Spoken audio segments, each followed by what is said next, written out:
Hello friends, welcome to my channel biology X. आज हम बात करेंगे प्लांट किंगडम के फर्स्ट किंगडम मोनिरा के बारे में। मोनिरा माइक्रोस्कोपिक होता है, मीन्स हम इसको नेक्ड आई से नहीं देख सकते, they only seen in the microscope. Second, ये प्रोकारियोटिक्स होता है। हमने प्रोकारियोटिक्स प्रीवियस वीडियो में डिस्कस करी थी कि प्रोकारियोटिक्स वो माइक्रो ऑर्गेनिज्म होते हैं जिनके अंदर न्यूक्लियस जो होती है वो एब्सेंट होती है। इनमें membrane bounded organelles are absent. Membrane bounded organelles are absent, इसका मतलब होता है कि जो जैसे माइटोकॉन्ड्रिया, राइबोसोम्स वगैरह जो होते हैं वो बाउंडेड नहीं होते, वो मेम्ब्रेन ऑर्गेनेलीज जो होती है वो एब्सेंट होती हैं। Okay, genetic material. हाँ, अब सबसे बड़ी बात है कि अगर न्यूक्लियस ही एब्सेंट है तो जेनेटिक मटेरियल कैसे प्रेजेंट होगा। जेनेटिक मटेरियल हमको पता है कि न्यूक्लियस में प्रेजेंट होता है, बट यहाँ पे तो न्यूक्लियस ही एब्सेंट है, तो जेनेटिक मटेरियल कहाँ प्रेजेंट होगा। तो जेनेटिक मटेरियल प्रेजेंट होता है और वो भी साइटोप्लाज्म में प्रेजेंट होता है। सेल के साइटोप्लाज्म के अंदर जेनेटिक मटेरियल प्रेजेंट होता है in the form of DNA. DNA की फॉर्म में जेनेटिक मटेरियल जो होता है वो एब्सेंट होता है, प्रेजेंट होता है। मे बी, और ये माइक्रो ऑर्गेनिज्म जो होते हैं मोनिरा के, वो may be autotrophic and heterotrophic. Autotrophic और हेट्रोट्रोपिक होता है। ऑटोट्रोपिक का मतलब होता है ये अपना खाना खुद बनाते हैं। It means in the by the use of sunlight वो अपना खाना खुद बनाते हैं। सनलाइट का यूज़ करके वो अपना खाना खुद बनाते हैं। हेट्रोट्रोपिक, हेट्रोट्रोपिक का मतलब होता है कि या फिर ये किसी और ऑर्गेनिज्म के ऊपर डिपेंड होकर अपना खाना बनाते हैं, किसी और ऑर्गेनिज्म से अपना खाना लेते हैं। Okay, photosynthetic pigment. हाँ, अब क्योंकि ये ऑटोट्रोपिक होते हैं तो इनमें ऐसा कोई ना कोई पिगमेंट ज़रूर प्रेजेंट होगा जिसकी वजह से ये अपना खाना खुद बना रहे हैं, सनलाइट को अपनी तरफ अट्रैक्ट कर रहे हैं। तो वो पिगमेंट होता है क्रोमेटोफोर। क्रोमेटोफोर नाम का एक पिगमेंट होता है इन माइक्रो ऑर्गेनिज्म के अंदर, जिसका यूज़ करके ये अपना खाना खुद बनाते हैं। Okay, respiratory pigment. अब रेस्पिरेटरी पिगमेंट्स जो होते हैं वो अपनी पूरी रेस्पिरेशन प्रोसेस जो होते हैं वो कंप्लीट करते हैं बाय एन रेस्पिरेटरी पिगमेंट जो मीजोजोम, सेल के मीजोजोम के अंदर प्रेजेंट होता है।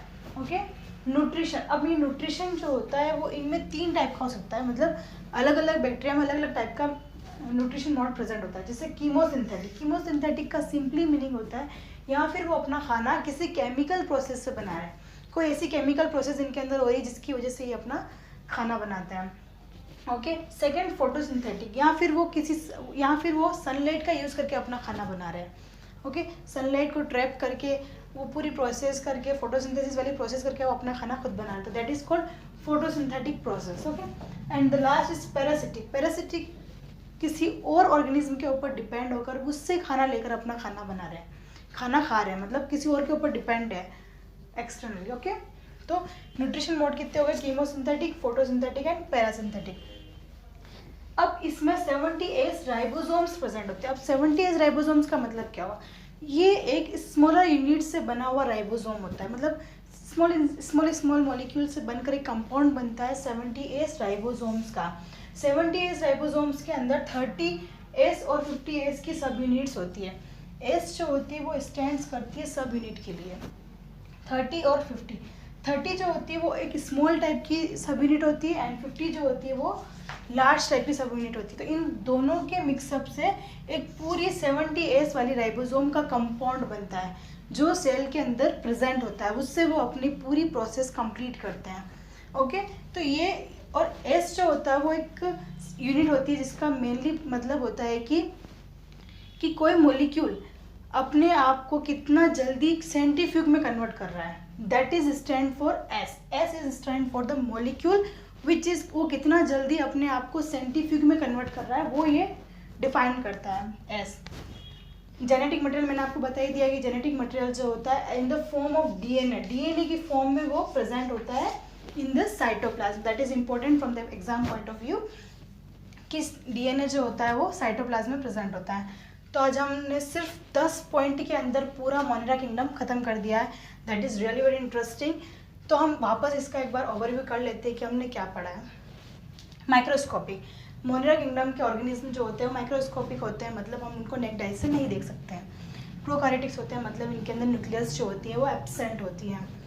membrane bounded organelles are absent. Membrane bounded organelles are absent means ribosomes, mitochondria, Golgi body, ECN etc. जो होती है वो without bounded होती है organelles.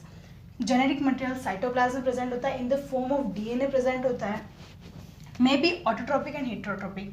ऑटोट्रॉपिक मतलब वो अपना खाना खुद बना रहा है, that is called autotrophic, and अगर वो किसी और के ऊपर डिपेंड है तो दैट इज कॉल्ड हेटरोट्रॉपिक।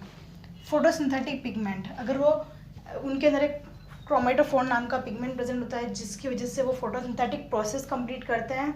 इनके अंदर एक रेस्पिरेशन प्रोसेस करने के लिए रेस्पिरेटरी पिगमेंट प्रेजेंट होता है, that is present in mesosome. Mesosome cytoplasm की ऑर्गेनीज होती है जिसके अंदर रेस्पिरेटरी पिगमेंट प्रेजेंट होता है। न्यूट्रिशन, इनके अंदर मेनली 3 टाइप के न्यूट्रिशन मॉड प्रेजेंट होते हैं, chemosynthetic, photosynthetic and parasynthetic. Chemosynthetic chemical process, photosynthetic by solar energy means sunlight, and parasitic मतलब किसी और के ऊपर डिपेंड होकर। 70S राइबोसोम्स प्रेजेंट होते हैं, इट मीन्स इनके अंदर 70S सब यूनिट्स प्रेजेंट होती है, 30 स्मॉल एंड 50 लार्ज सब यूनिट से मिलकर 70S का पूरा कंपाउंड बनता है राइबोसोम का, and the genetic material is present in the form of DNA. So this is all about the Monera kingdom, and in the just next video we will talk about the types of Monera kingdom. Thank you so much for watching my video.